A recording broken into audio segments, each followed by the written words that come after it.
I am Charles Hornick, speaking for the Planning Board. First of all, I ask you to read the Planning Board's report on Article 13, available on the town's website. It includes the background of and reasons for this change, and the full text of the motion. To whatever extent our current zoning bylaw prohibits or unreasonably regulates any kind of solar energy system, it is preempted by state law.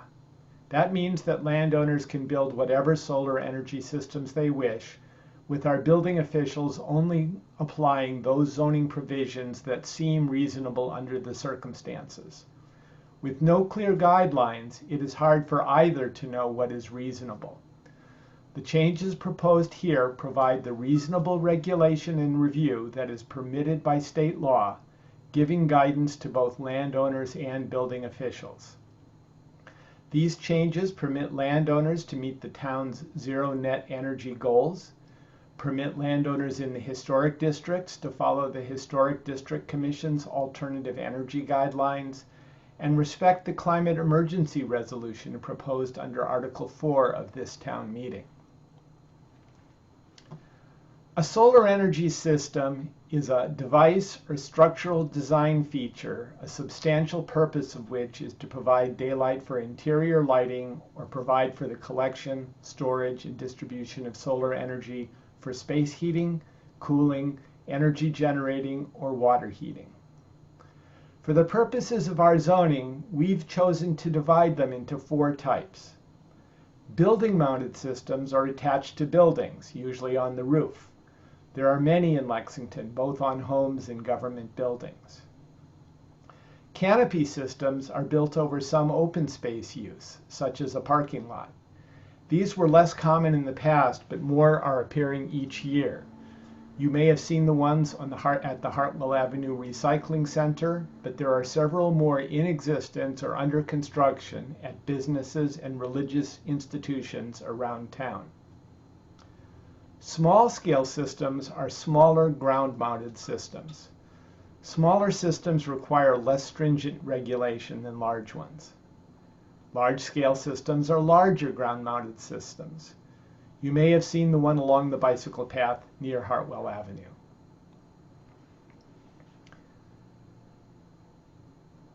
The proposed bylaw allows building-mounted systems by right with no zoning restrictions.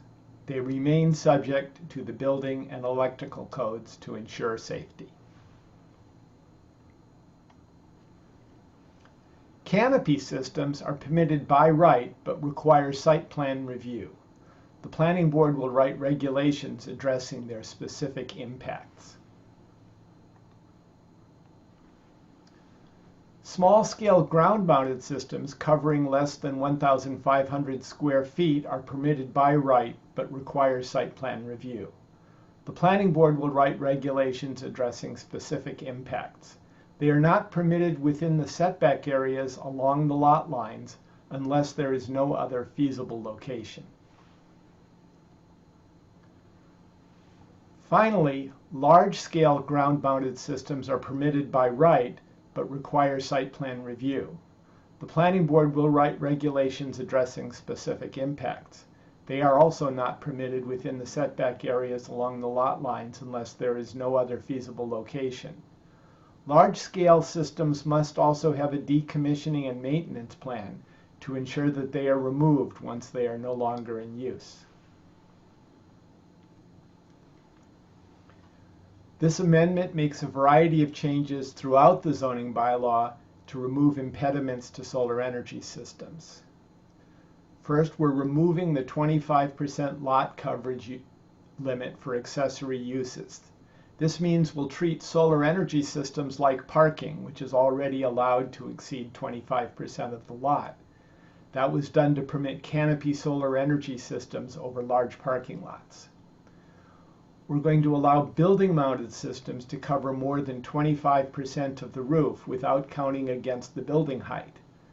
That will encourage retrofitting solar energy systems on existing buildings that are already built to near the height limit. And finally, we won't count solar energy systems against site coverage limits once again, largely to allow solar canopies over parking areas. That's all the materials. I'm happy to answer any questions that you may have. Thank you.